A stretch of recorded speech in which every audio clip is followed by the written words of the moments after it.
Welcome and good evening. My name is John Capucci, and I'm the Stephen Jaroslavsky Chair in Religion and Conflict here at Assumption University.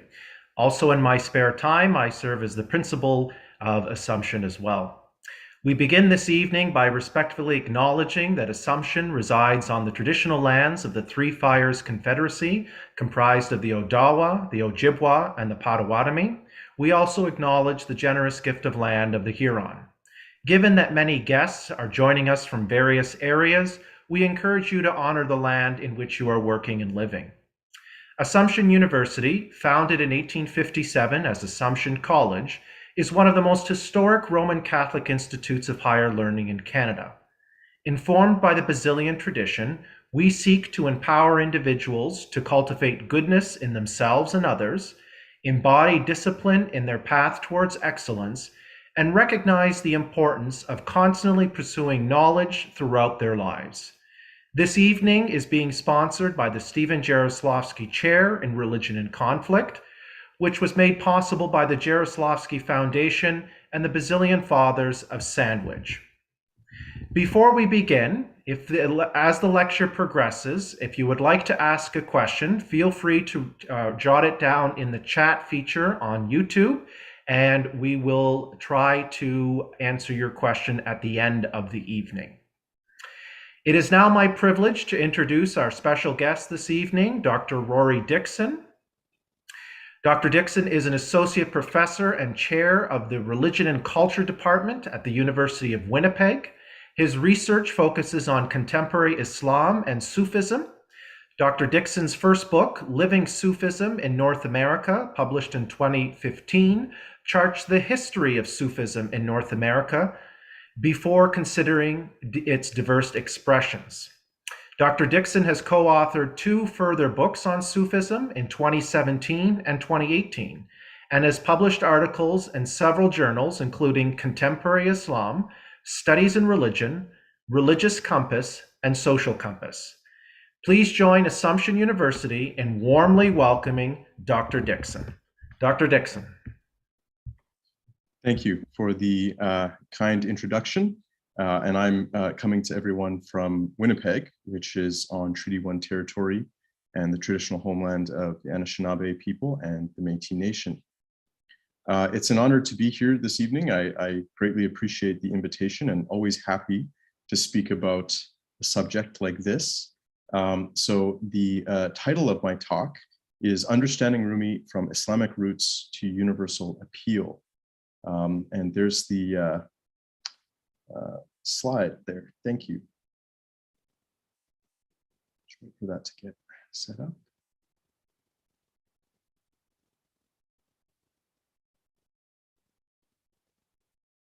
So welcome everyone. And maybe we can go now to, I'll just point to my email there at the bottom, which you can check if you like. I do welcome any emails after the talk if you would like to continue the conversation or have questions that I wasn't able to answer during this session. So please do feel free to email me there, w.dixon@uwinnipeg.ca. I guess we can go to the next slide. Thank you very much. Okay, so this is just an overview of what we'll be covering today.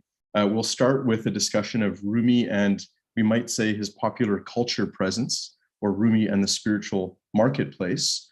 We'll then look at who Rumi really was, the historical Rumi, and I'll be emphasizing this sort of paradigm that he was operating within, which I'm calling the medieval Sunni paradigm, and we'll look at how he both affirms and in some respects subverts that paradigm.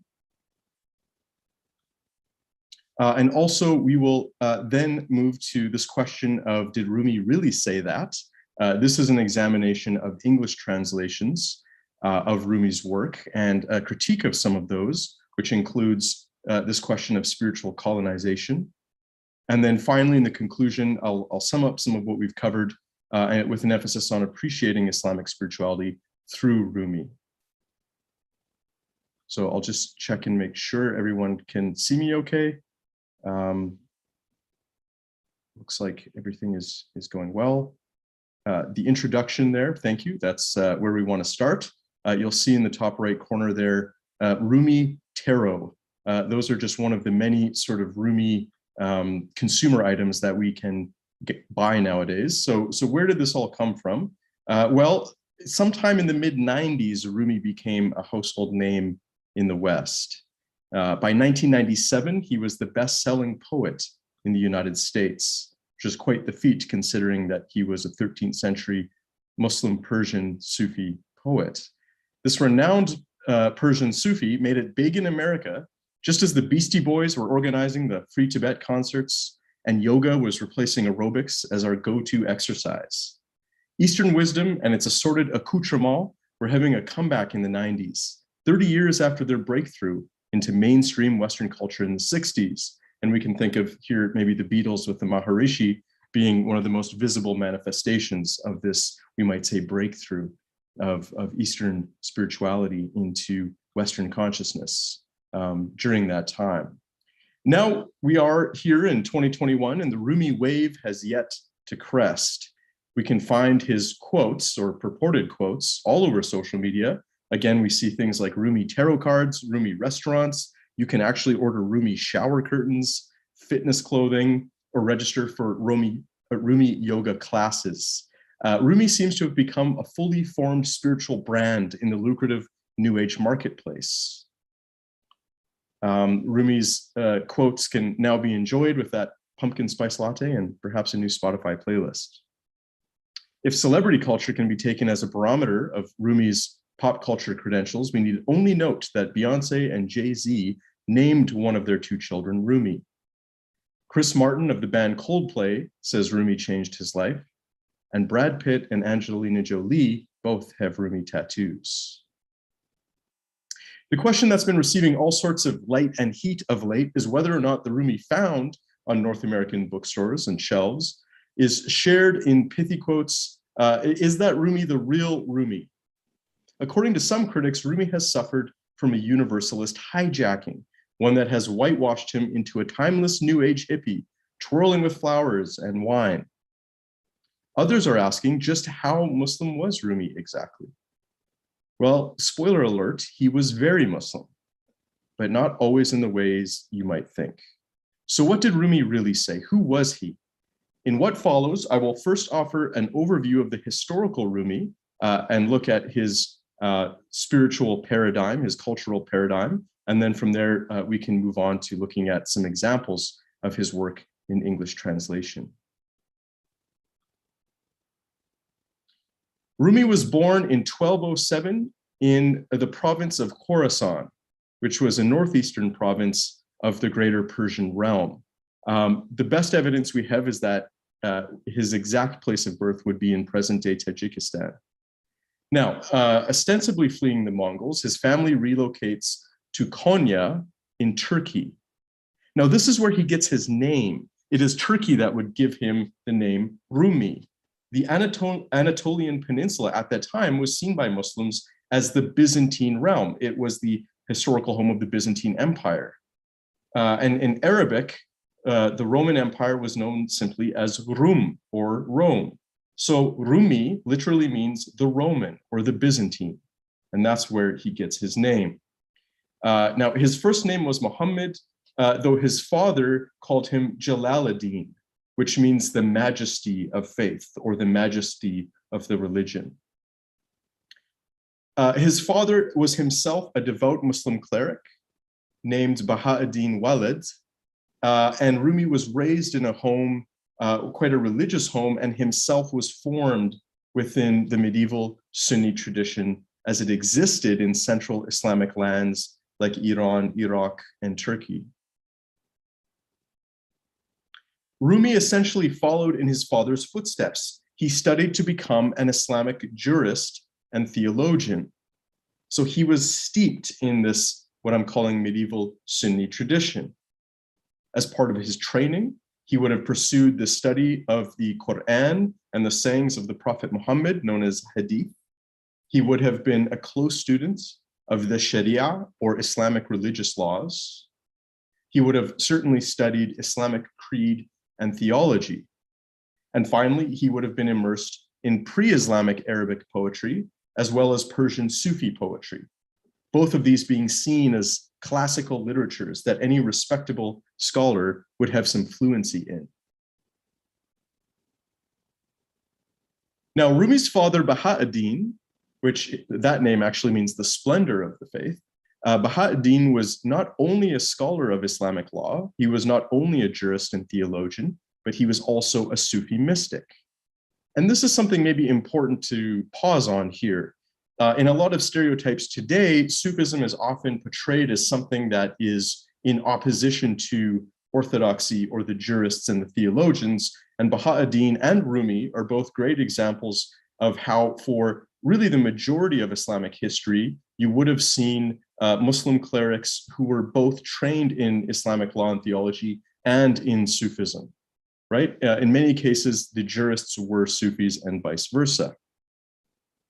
Now, that isn't to say there was never tension between Sufis and jurists. And when we get to Rumi's sheikh or master, Shamsi Tabriz, we will see an example of a kind of Sufi that was more critical of the jurists and the theologians. And we'll see that Rumi was influenced by that. And although he always retained some relationship to that context, he was more critical of it after his time with Shams. Now, Rumi's father, when they go to Konya, is appointed as a professor at an Islamic university by one of the local Turkish rulers. However, he dies a few years after their relocation to Konya. What happens is that Rumi essentially inherits his father's position as a professor of Islamic law and theology. He went on to supplement his Sharia education in Syria, and he was authorized to give expert rulings on Islamic law known as fatwa.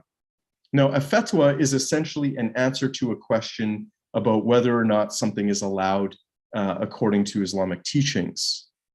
So that answer from an expert is known as a fatwa. And he was particularly trained to give fatwa in one of the 4 schools of Sunni law, known as the Hanafi school. Later, Rumi would encounter one of his father's Sufi disciples. Now, Rumi's father was a little bit quiet about his Sufism, but Rumi eventually meets some of his Sufi followers who teach him some Persian poetry and introduce him more to the Sufi aspect of Islam. Now, he always somewhat remains within the bounds of what we might call this medieval Sunni tradition or paradigm, which basically saw the Islamic faith as having 2 aspects, an outward and an inward. And certainly Rumi's worldview is shaped by this division. In Arabic, it's the dhahir and the batin, the outward, the visible, the apparent, and the inward and the hidden and the invisible. And at this time, for Muslims, the Sharia, Islamic law, and theology were seen as the outward sciences of the Islamic tradition, while Sufism was seen as its inward science. And usually an expert in the tradition was expected to have some understanding of both. Now, Rumi, basically at this point, let's say now in his 40s, is living as a respected, if unremarkable, middle-class professor and family man. We may not have heard of him today unless he met somebody quite different, a wild wandering mystic named Shamsi Tabriz. Unlike Rumi's father, who was a, let's say, relatively orthodox, conventional Sufi, Shams was a dervish, and dervishes were often the unconventional Sufis, wandering Islamic lands, begging along the way, sharing stories, jokes, and healing wherever they went. They often functioned well outside the bounds of respectable orthodoxy, and Shams was no exception. He was fiery in his condemnation of the hypocrisy of religious and social elites. He despised their tendency to equate book learning and official position with genuine spiritual realization and integrity. He called out the Islamic authorities of his day for failing to genuinely embody the real meaning of the Prophet Muhammad's teachings. He was a powerful, passionate, uncompromising personality, and he tended to ruffle feathers wherever he went. Now, there are various accounts of how Rumi met Shams, many of which are probably legendary, but in my opinion, that doesn't make them any less fun. My favorite version goes something like this. Rumi is teaching a group of students in his personal library, and a scruffy Shams enters the scene. He points to a scholarly book that Rumi is holding and somewhat rudely asks, "What is that?" Rumi, probably offended by this uninvited guest, this disheveled dervish, dismissively says, "You wouldn't understand what this is." Just as he says this, the book catches on fire in his hand. He's shocked and exclaims to Shams, "What is this?" And Shams replies, "You wouldn't understand either." Here we have a classic tale of the scholar versus the saint, or the pundit versus the guru, the book learned versus the spiritually realized. Regardless of how they met, Rumi was transfixed by Shams and spent as much time as he could as his disciple. This disrupted his normal work and family routines. This scandalized his colleagues because, of course, he was now spending all of his time with this ruffian.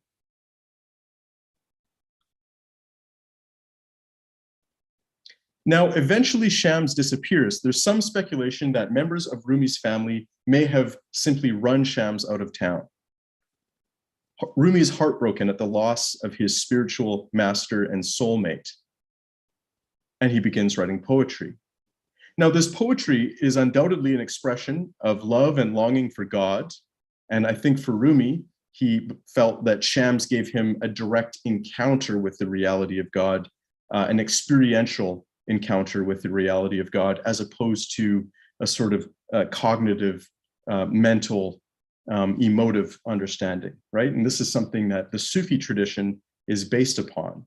The Sufi tradition's basic claim within the Islamic traditions is that its practices and its teachers can offer one a direct encounter with the reality of God. Now, although Rumi was writing this love poetry to God and his master Shams, interestingly, this did not mean that he was necessarily a lover of poetry. In one of his texts, Rumi says that he finds poetry repulsive. He says he only writes it because people like it, and it communicates certain truths effectively. He actually likens poetry, or writing poetry, to washing tripe to prepare it for a guest. Even though you find the process disgusting, you go through with it to suit their taste. After Shams, Rumi also becomes a critic of the kind of religiosity that appears orthodox and pious on the surface, but lacks real depth, authenticity, fire, and love. Like other Sufi poets, he criticized the institutions of religious authority as dens of pretension and hypocrisy, filled with people using religious knowledge for career and abusing others. For him, the true measure of spirituality was love. If that was missing, the rest wasn't worth very much. Now, of course, Sufism is a path of love, which can sound wonderful, but according to Rumi and other Sufis, the path of love is not an easy one. It is a path where one's own self becomes annihilated in the beloved, becomes annihilated in God. And that is a blissful experience, but it is also an immensely painful one, to have one's self utterly annihilated. Some Sufi analogies say it's like the moth going into the flame and burning in the flame. Now, Rumi writes, this is in his Diwani Shams-e Tabriz, and I've got this excerpt there on the slide. Love resides, and here's kind of his critique, let's say, of conventional religiosity. Love resides not in learning, not in knowledge, not in pages and pamphlets. Wherever the debates of men may lead, that is not the lover's path. Love's branches arch over pre-eternity. Its roots, you see, delve in forever. A tree resting not on soil, nor trunk, nor even heaven's throne. Right? This idea of divine love being totally transcendent to worldly things. Now, even Sufis who remained well within the bounds of Orthodox Islam tended to emphasize the importance of the meaning and intention of actions rather than their outward appearance. Drawing upon the teachings of the Prophet Muhammad, Sufis tended to believe that one's heart was the most important part of the person, and the state of one's heart is what counts the most, even beyond the performance of rituals or the accumulation of knowledge. Not that these were abandoned, but rather that they were decentered in favor of the heart. Now, Rumi drives this point home on the superiority of the heart in his wonderful book. It's a collection of his teachings to his students, his sort of lectures or talks, and it's called Fihi Mafihi, which means in it is what is in it. So it's kind of a fun, witty title. And he relates a story in this book about his father, Baha'u'ddin. And I think it's a nice one to share here because it, I think, illustrates his take on, we might say, the outward rituals of the Islamic faith, things that he was devoted to, but things that he saw as means to an end. So his father is found in the mosque by some of his students in a state of spiritual contemplation, totally absorbed in the presence of God. Maybe we might say experiencing a state of annihilation in God. Baha'u'ddin is gone.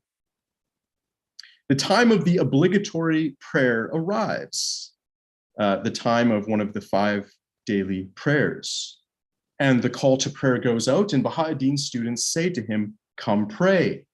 But he's in a completely absorbed state of contemplation of God, and he doesn't respond. So they leave to go perform the prayer, and yet 2 students stay with Baha'u'ddin. Now, Rumi reports one of the students who went off to perform the obligatory prayer is given a spiritual vision where he sees that he and those who are performing the required prayer are standing behind the Prophet Muhammad, but with their backs facing away from Mecca. Or sorry, they're facing away from Mecca with their backs towards Mecca. So they're faced away from where they should be. However, in the spiritual vision, he sees that those who remained with Baha'u'ddin are in fact facing Mecca. Rumi explains that this is because his father had passed away from any sense of personal identity. His heart had become an empty vessel for the light of God. And he says God's light is the very essence of Mecca. And anyone who is following a religious obligation, but doing so in a way that takes them away from God's light, they are in fact turning their backs on Mecca, even if they are physically facing it. The students who stayed behind with Baha'u'ddin were the ones who were truly engaged in prayer, even if on the surface they appeared to be missing it. This story illustrates keenly for us the difference between the outward body of prayer and its inner heart and soul, and for Rumi, the superiority of the latter over the former. Now, this is not to say that Sufis like Rumi disregarded outward forms of prayer. Quite the contrary. People like Rumi were actually very devout about their prayers, but they emphasized its meaning and essence over its external form. Rumi put this quite beautifully in another verse from his Diwan. "I have prayed so much," he writes, "that I myself have turned into prayer." Right? That might be actually a nice way of summing up the Sufi path, to become prayer. Another great example of how Rumi sort of simultaneously affirms and subverts what we might call orthodoxy is his explanation for his teacher Shams's drinking. Rumi, as a trained jurist, was likely somebody who never drank himself. Even though we'll see he writes a lot about wine, this is a long-standing Persian trope for love. So wine is almost always, for Rumi, a metaphor for God's love. Shams, however, seems to have been somebody who actually did drink. Dervishes like Shams were often quite unconventional. Many let their hair go into dreadlocks, they often wore ragged clothing, and some were known for their drinking and drug use. Now, Rumi is cornered by a group of clever Muslim jurists who asks him if wine is forbidden or permitted in Islamic law, as they know his master Shams drank wine. Now, Muslim jurists almost unanimously consider wine forbidden, and hence they were trying to get Rumi to either say that wine is forbidden, thereby condemning his master Shams, or saying that wine is permissible and thereby putting into question his own reputation as a scholar and theologian. Now, Rumi brilliantly responds to their challenge, and he says it's the permissibility of wine depends on who is doing the drinking. And he draws upon a legal distinction surrounding ablutions or washing before prayer to justify his position. He notes that according to Islamic law, if you pour a bottle of wine into a river, the river water is not made impure by the wine because the alcohol is so rapidly diluted. And hence river water remains permissible to wash in, to purify yourself before prayer, or to drink. But he says, if you only have a small water jug, then even a drop of wine renders the water impure, and it becomes forbidden in Islamic law to drink or to wash with. So Rumi concludes to the jurists who questioned him. He said, Shams is a mighty river, and barrels of wine won't make him impure. In contrast, he says to the jurists, you are little jugs, and even eating barley bread is forbidden to you, lest some minute fermentation alcohol get in your system. So he was clearly grounded in the vocabulary, the teachings, the ethics of the Quran, and yet his understandings of these teachings often challenged what we might call orthodox interpretations.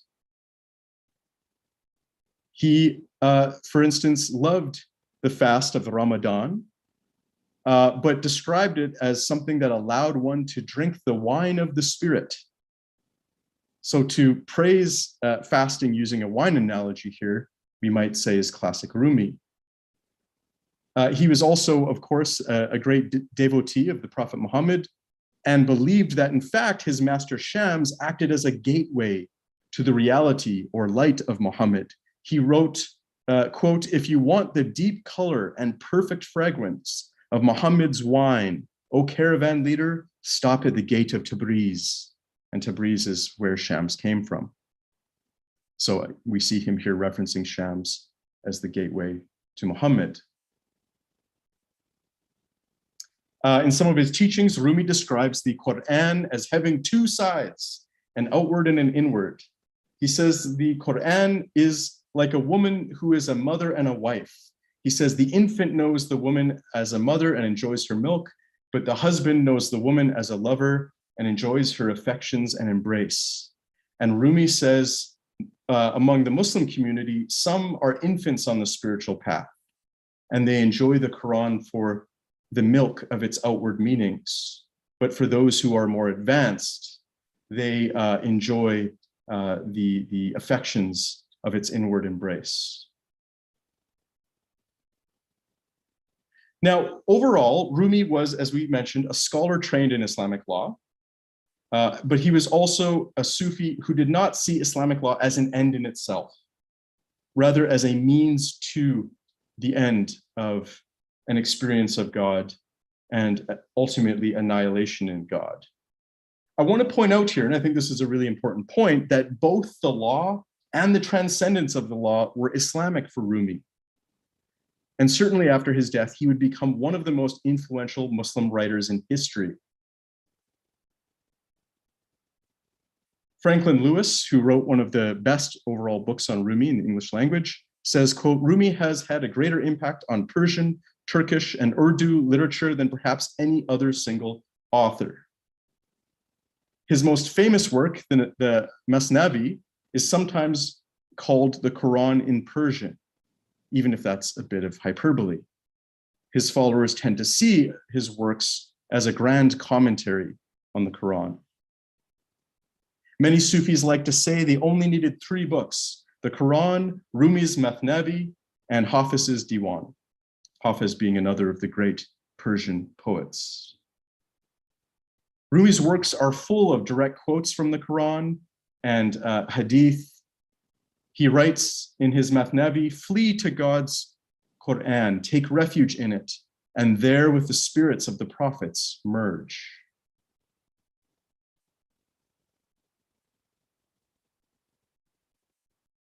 Now, another thing to keep in mind about Rumi's poetry is not only is he integrating aspects of the Quran and the Hadith, he's also retelling popular folk tales. quoting from popular ethical tracts, but each expressed in his own way. Reynold Nicholson, one of the early British scholars of Sufism, put it nicely when he said that, quote, Rumi borrows much but owes little. He makes his own everything that comes to hand. Now, this is part of why many of Rumi's poems wouldn't be exactly intelligible to a contemporary North American audience. His poems are steeped in the world of Persian, Turkish, Arabic, Islamic traditions and culture. Rumi then requires not only a significant translation into the English language, but also into contemporary Western reference points. And that leads us to the next question.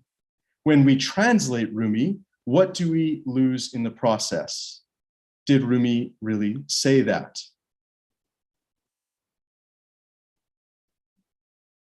Now, perhaps more than anyone else, we need to give credit to Coleman Barks for the contemporary popularity of Rumi, especially in English-speaking contexts. Barks has a PhD in literature and retired as a professor at the University of Georgia, with several anthologies of his own poetry published. Now, back in the 70s, Robert Bly handed Barks a generally accurate but somewhat stilted translation of Rumi's great work, the Masnavi, and said to Barks that the poems needed to be, quote, released from their scholarly cages. And this is something that Barks would attempt to do in the 90s. This is an important point. Barks was not a reader of Persian. He didn't exactly translate Rumi's works. He worked with these older English translations and then modified them in a sort of contemporary free verse form. He actually described this in an interview, quote, I try to feel what spiritual information is coming through Rumi's images, and then I try and put that into an American free verse poem in the tradition of Walt Whitman and many others. His lack of Persian comprehension and admittedly creative license with Rumi's works have drawn critique.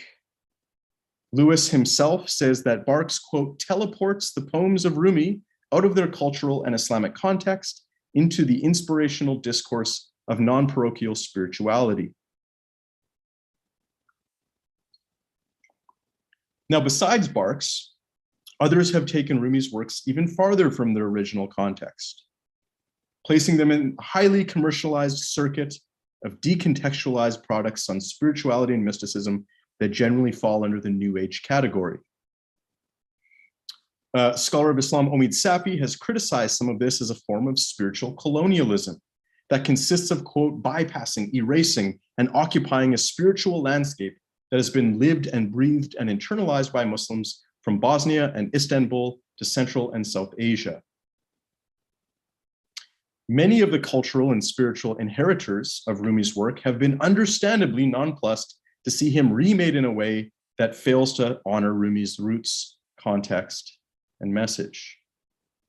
Now, although some criticize Barks as one of those who lacks sufficient appreciation of Rumi's faith and context, and I will say, I think there is definitely room for critique for the fact that he doesn't actually read Persian, it is worth noting that Barks is himself a practicing Sufi. Around the time that he started to work on Rumi's poems in English, he had a dream where a strange man appeared to him and said, I love you. Barks would shortly after meet this man in real life, somebody named Bawa Muhayyiddin, who was a Tamil Sufi saint who died in 1986 and is buried outside of Philadelphia. Now, I did some research in graduate school on the Bawa Muhayyiddin Fellowship in Philadelphia, and I went and I saw his burial shrine, and I interviewed members of the fellowship, and I heard from them and others that there are probably hundreds of stories of people who had dreams of Bawa before meeting him. This apparently was quite a common phenomenon. Barks continued on as a devotee of this Tamil Sufi and continued as a practitioner of Sufism. Now, let's take a look at how he approached his representation of Rumi. Now, this is maybe the first example I'll just read off. This is from his Essential Rumi, which he published in 1995 and remains one of the best-selling books of poetry, simply, in America. He writes as a translation of Rumi, or interpretation, we might say, I am not a Christian, a Jew, or Muslim, not Hindu, Buddhist, Sufi, or Zen, not any religion or cultural system. I am not from the East or the West. Now, the original Persian is probably more accurately translated as, what is to be done, O Muslims, for I do not know myself. I am neither Christian nor Jew, nor Magian nor Muslim. I am not of the East nor the West. Now, obviously, Coleman Barks is expanding the original Persian to include religious categories that Rumi would have been unaware of. But a North American spiritual seeker certainly would be. Now, in this case, he hasn't really changed the essential meaning of the verse, but sort of updated its vocabulary. Now, interestingly, this particular quote is something that Rumi probably didn't say at all. This particular poem, this particular verse is not found in the earliest manuscripts of his work. It seems like it was most likely a later forgery. Now, before we toss out Rumi, the religious universalist, it is important to point out that the sentiment behind the poem is found in various places throughout his work. Rumi never denied his deep Muslimness, but he did believe that true religion transcended any particular belief and form. Now, for Rumi, God is definitely beyond all religion, but one gets to God through religion. And for him personally, he got to God through Islam and its mystical tradition, Sufism. I'll give you just an example of his that reflects his universalism. This is from the second volume of his Masnavi. He writes, pass beyond external names and look at their underlying qualities so that the qualities may show you the way to the essence. Conflict among people takes place because of names. Peace occurs when they go to the real meaning. And I think we may want to just jump back to that previous slide there. Yes, perfect, thank you. We'll be getting to that last part of the slide here just in a minute. So Rumi tells this wonderful story of grapes. And I'll just sum it up. I mean, I've got all of the verses of it here, but basically he says, you know, the conflicts among different religions, the conflicts of different religions can be traced back to this story he tells of 4 individuals who go to the market and they start fighting over what to buy. So they start by saying, well, let's pool our resources and we'll buy something in bulk. And so they decide to pool their money. And one of the individuals, who's an Arab, says, we should buy, and he says an Arabic word. The Persian says, no. We're not here for that. We want to buy, and he says a Persian word. The Turk says, you're both crazy. I don't want those. I want, and he says, and then a Greek says, quit all of this talk.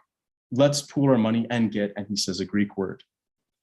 So Rumi says somebody comes along who knows all of these languages and says, give me your money, I'll solve all of your problems, which is maybe not the best offer to take. But they give him the money, and he goes and comes back with a whole bunch of grapes. And the Arab says, that's what I was talking about. And the Persian says, that's what I was trying to say. And the Turk says, that's what I was trying to say.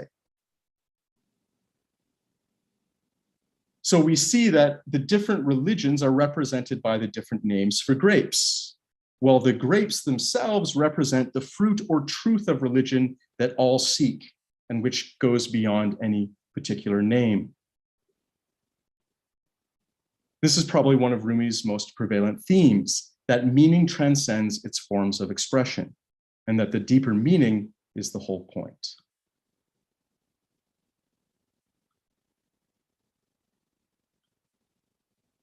Now, I want to go to this, and now I've got this, you can see written on the slide there, those last 2 points. This is a wonderful example of what I would say is kind of the problem with some of Barks's translations. Right, so Barks's translation of a particular verse of Rumi's, out beyond ideas of right doing and wrong doing, there is a field, I will meet you there. When the soul lies down in that grass, the world is too full to talk about. ideas, language, and even the phrase each other doesn't make any sense. If we take a more literal translation, it would probably go something like this: out beyond Islam and Kufr, which is the Arabic word for unbelief. It can also mean ingratitude. Out beyond Islam and Kufr, there is a desert. For us, there is a love in the midst of that space. The Gnostic, or the knower, who reaches there will bow in prayer. For there is neither Islam nor unbelief, nor anywhere in that place. We can see here that Barthes has removed the Islamic theological references to faith and unbelief, ostensibly trying to make these terms more intelligible to a Western audience. The critique of these kind of moves is that what is lost in translation is Rumi's Muslimness. This can be pernicious, especially when, like we've seen in recent years, various media platforms center extremists like ISIS and Al-Qaeda as somehow representative of Islam or Muslims, while this beloved poetry of Rumi is generally not seen as Islamic. And of course, we know from a historical perspective, it is in fact much more representative of the Islamic tradition than these post-colonial extremist groups, or I should say extremist groups that kind of flourish in the post-colonial dislocation that many Muslim countries find themselves in. Hence, when we de-Islamify Rumi, we can indirectly contribute to Islamophobia, as what is perceived most negatively is thought to be Islamic. Like, of course, when we think of ISIS calling themselves the Islamic State, whereas many Muslims like to call them the un-Islamic State, or Daesh in Arabic, which is sort of an acronym that it's really their acronym, but they dislike it because it has a negative meaning. Whereas what people in the West most value becomes separated from its Islamic context. This wonderful spiritual mystical poetry is not really seen as Islamic.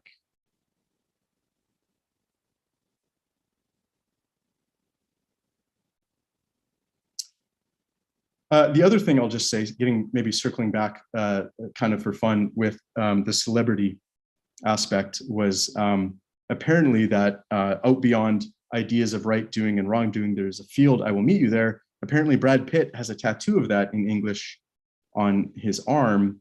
And then Angelina Jolie got the same verse, but in Persian tattooed. So I think she was really one-upping her ex there, which is a pretty well-played move.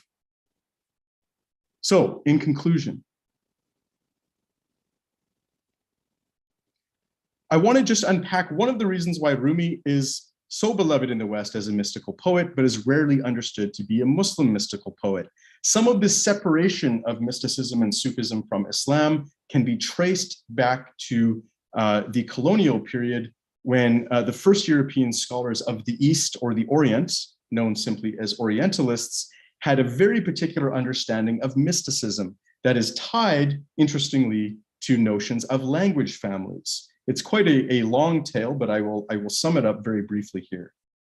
Simply put, the first Orientalists who discovered Persian Sufi poetry saw it as an expression of a remarkably sophisticated mysticism.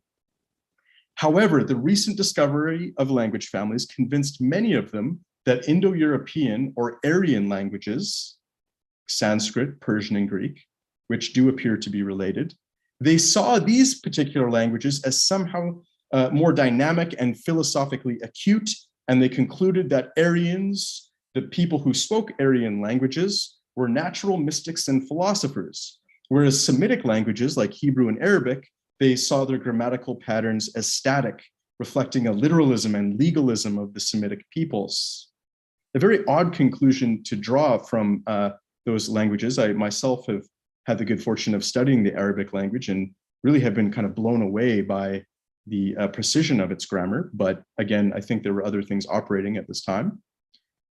And so we actually find even some modern forms of anti-Semitism have roots in this strange valuation of linguistic families and their grammatical structures. It follows for our purposes that Islam is understood to be a quintessentially Arab and Semitic religion, which means it cannot, by definition, for some of these Orientalists, be something mystical or philosophical, because all true mysticism and philosophy must be Aryan or Persian, Greek, or Indian in origin. So they see Sufism, they think of it as a sophisticated philosophical mysticism, and then conclude that it cannot be from the Quran, it cannot be from the Prophet Muhammad, it has to come from a Persian, Greek, or Indian source.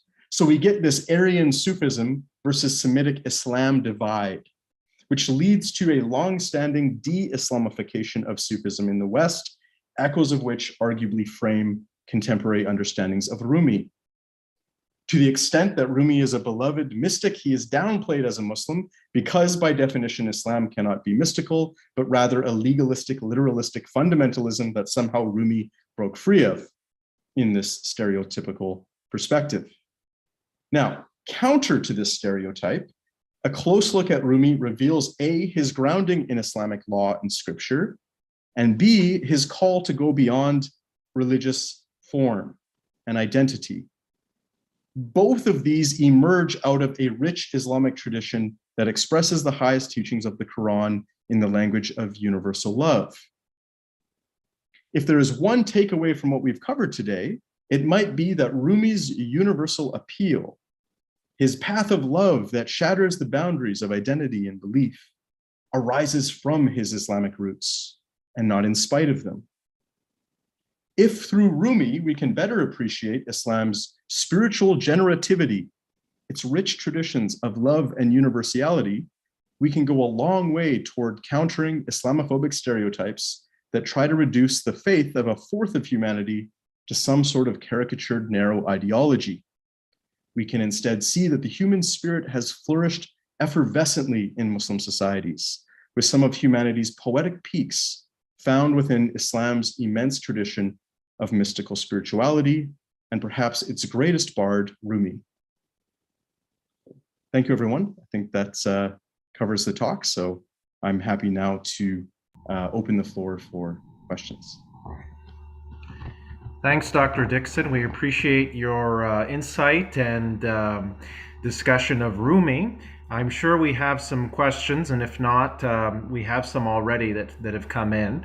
So if people do have questions, they're more than welcome to write them in the chat feature on YouTube. So we'll give people a moment to do that. But we do have one question for you, Rory, and it's about Rumi's relationship with the Shia community. Yeah. If you wanted to discuss that, given that if we can say Greater Persia was not exclusively, but predominantly Shia, at least had a long history of Shia Islam, we wanted to know a little bit more about that relationship. Yeah, you know, it's interesting. It's a great question, and it was actually something that I had included in my initial version of the talk, but due to time, I actually sort of jumped over a brief discussion of that. So I'm glad somebody asked it. You know, one of the things that I emphasized at the beginning of the talk was that Rumi is coming from a medieval Sunni context, and really he was coming out of a part of the world that had really gone under what we might call a Sunnification process under the Seljuks. And so this is also, again, why we don't want to imagine Rumi falsely as somebody without a context, without his biases, without his humanity. He was a Sunni Muslim, and he was a Sunni Muslim of his time.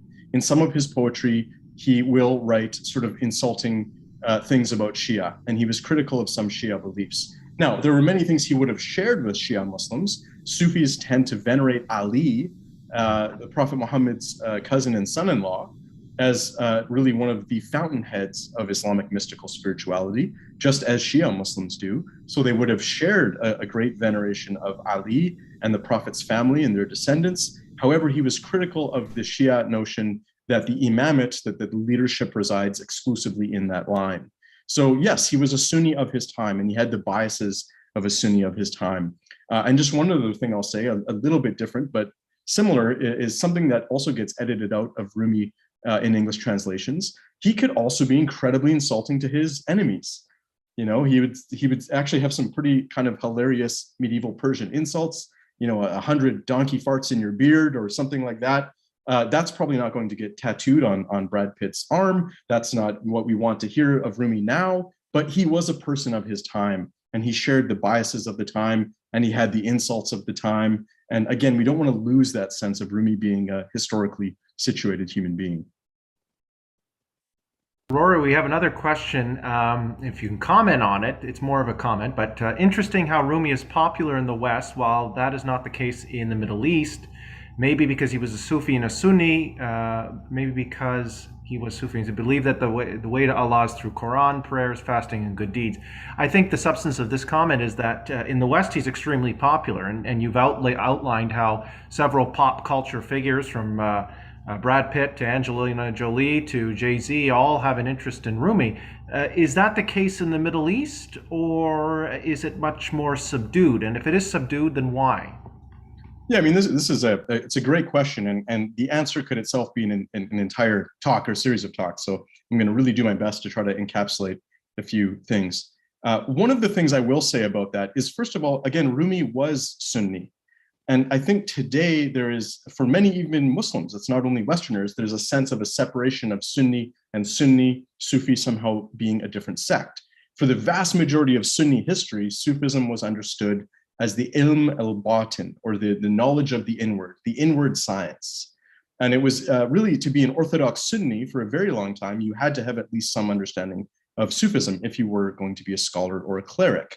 Now that really has changed in I would say the past probably 100 years, or the past century has seen a real purging of Sufism from the Sunni tradition, especially in some Middle Eastern contexts. But of course, Rumi was a Sunni. As I said, he said, immerse yourself in the Quran, merge with the spirit of the prophets in the Quran. He himself deeply valued Quran and fasting. As I also said, he calls fasting the way to attain to spiritual wine. So for him, the month of Ramadan was a way to elevate oneself spiritually. And of course, good deeds would have been assumed as a very basic aspect of the Sufi path, usually summed up in a term known as edeb. Edeb meaning refined, kind behavior that puts others before yourself, or really an ethic of service to others. So Rumi was all about getting to Allah through the Quran and prayers and fasting and good deeds. He was a Sunni. There's no question about it. But Sufism really was seen as the deeper aspect of those teachings. Another question that people have is a lot of people have heard of Rumi in the West. Why do you think he's so popular in the West? I know you see his quotes online and all that, but what do you think is the, if we can say, secret to his success? Yeah. Well, again, I think we do have to give some credit to Coleman Barks. Coleman Barks, I think, has very effectively done what he set out to do, which is to translate Rumi in terms that fit with North American poetic sensibilities. So Rumi feels familiar in part because Coleman Barks has done the work of making him familiar. Again, there is something gained and there's something lost in that. I don't quite see Coleman Barks as far down the road as some of the sort of new age commodifications of Rumi. I think that as a Barks himself being a Sufi practitioner, I think he has been sensitive to the deeper meaning. But I think really, beyond that, it's great poetry. And even in literal translation, you can see that it is really beautiful, profound stuff that, I find, as somebody who studies more the philosophical aspects of the Islamic mystical tradition, I'll be, writing paragraphs, and then I'll see a verse of Rumi that just beautifully encapsulates everything I've just written in just a sentence or two. And also in a beautiful way, it's beautiful language. So it's sort of beautiful, pithy encapsulations of the Islamic spiritual path. And I think anybody who encounters that level of work is going to find something interesting there. I mean, really, he is, I think, one of the peaks of the Islamic Persian Sufi poetic tradition. So I'm personally not surprised that he would be appealing. But again, some of the questions that are worth asking is, what might be lost when we translate Rumi and make him appealing for a North American audience. We have another comment. I mean, he was Sufi more than Sunni, and Sunni have different beliefs than Sufi, and I don't like to use music and dance to reach Allah. Maybe that's why many of them are not a fan of Rumi in the Middle East. Yeah, I can see what this individual is asking, the influence of music and poetry, perhaps, as well. If you wanted to comment on that. Yeah, and I mean, again, I think for a lot of Muslims today, they encounter an understanding of Islam that makes a sharp divide between Sufi and Sunni, which again, most actually fail to realize it's a very new way of understanding Islam. If you go back 200 years in the Middle East, nobody would have thought of Sufism as something separate from Islam, or very, very few. Again, tasawwuf was seen as, that's the Arabic word for Sufism, was simply the inward aspect of Islamic teachings. I mean, if you look at like Al-Ghazali, probably one of the most respected representatives of Sunni orthodoxy, right? He wrote his famous Ihya Ulumuddin as a way of saying the 5 times daily prayers, the pillars, the Sharia, everything is only meaningful if the heart is involved, if the intention is pure. And he said that's what Sufism deals with, is the purification of the heart, tazkiyatun nafs in Arabic. And so, this was just assumed. Nobody would have thought that Sufi and Sunni are something different or different in beliefs. Their aqidah, their creed would have been seen as precisely the same. Now, the question about music and dancing, now Rumi's particular order does use music. He didn't actually establish that order. His son and others of his followers established the Mevlevi Sufi order, and they do use a whirling ritual to classical Turkish music. Now, also, let's be clear, not all Sufis agree with that use of music. Many Sufis would prefer that one gets to God not through music. But generally, there are all kinds of fatwa, all kinds of rulings by scholars of the Sharia that say if music is being used for spiritual elevation, it's permissible and even encouraged. If it's being used for base desires, then it's prohibited or it's discouraged. So the idea that music has one fatwa is also, I think, a radical simplification of the history of the use of music and spirituality in the Islamic tradition.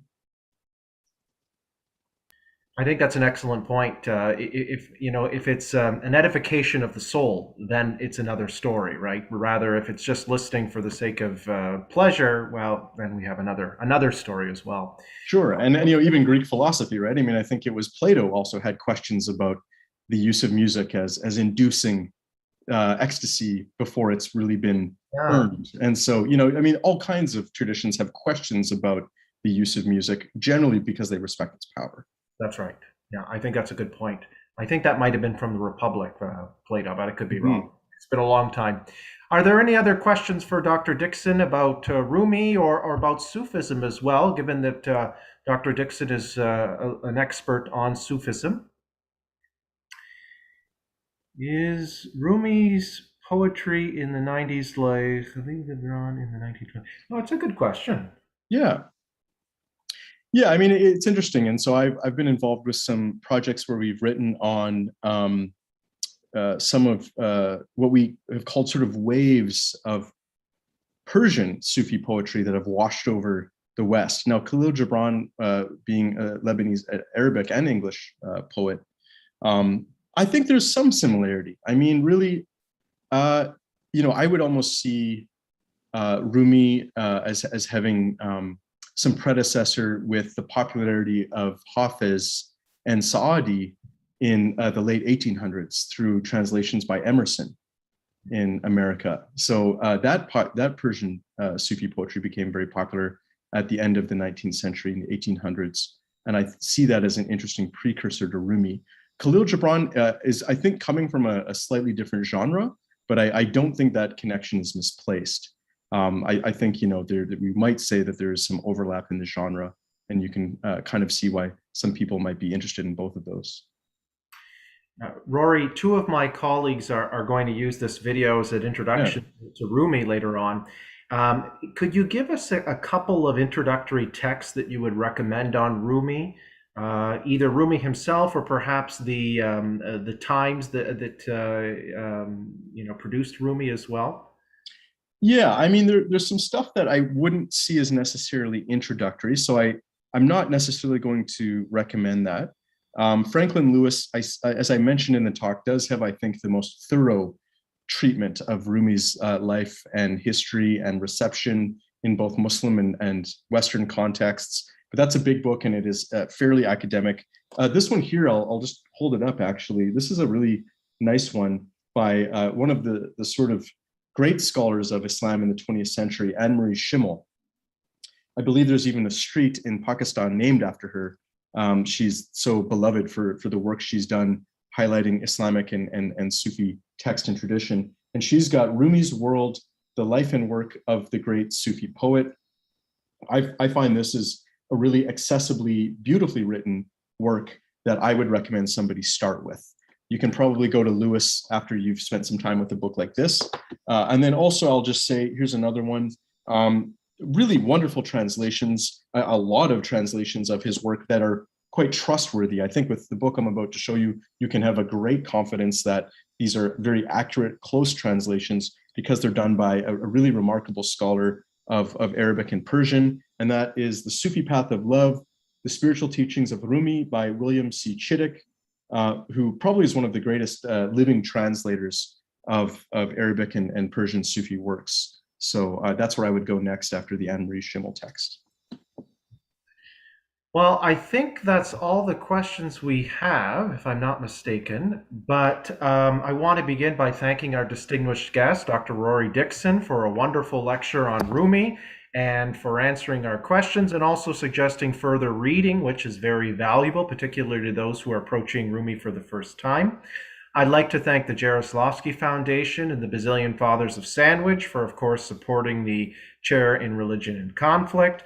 And I'd like to thank our team at Assumption University, Jessica Lemon, who's behind the scenes this evening, Cecile Bertrand and Moira Belmore for supporting this event and helping to organize.